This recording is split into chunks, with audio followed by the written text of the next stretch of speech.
1 bulan Sarah tidak mendapatkan gangguan apapun saat ia tinggal di rumah kontrakan tersebut. Dirinya juga menyatakan bahwa ia bukan seorang indigo atau seorang yang sensitif dengan hal-hal mistis.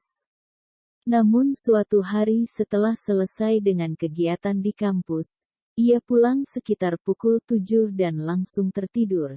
Namun dirinya terbangun pada pukul 2 dini hari.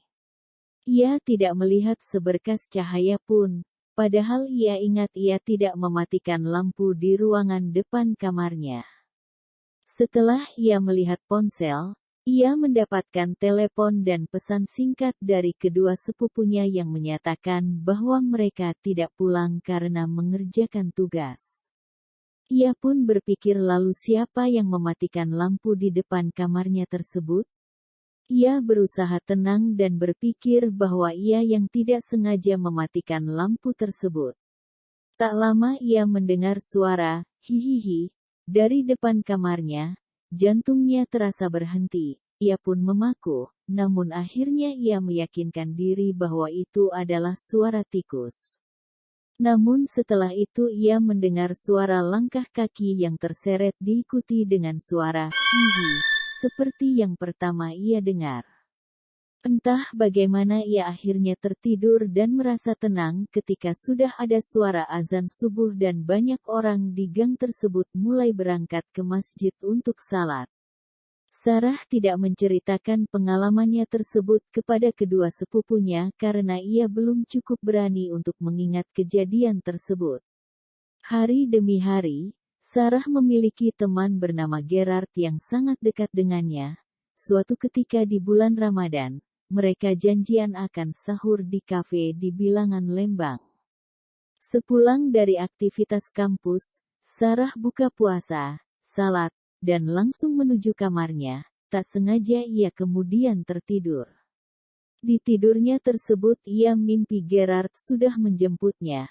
Namun tiba-tiba Gerard berubah menjadi menyeramkan sambil berkata, "Ayo pergi." Sarah sontak bangun, namun dengan pandangan yang masih belum jelas ia melihat ada laki-laki duduk di pinggir ranjangnya sambil menunduk.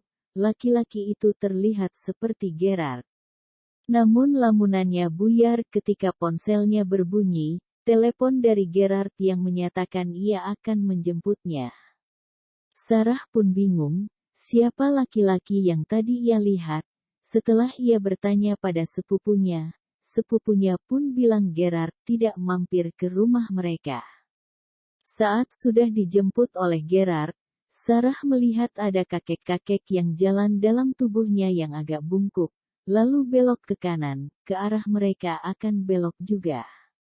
Setelah kakek itu belok kanan, dalam hitungan 2 detik kami pun mengambil jalan yang sama dengan si kakek. Tapi saat motor berbelok, tidak ada siapa-siapa di sana. Jalanan sepi, tidak ada satu orang pun pejalan kaki. Aku otomatis mencari si kakek, ungkap Sarah. Setelah ditanya, Gerard pun tidak melihat sosok yang dimaksud oleh Sarah. Kejadian itu pun terulang ketika mereka sudah dekat dengan tempat tujuan mereka.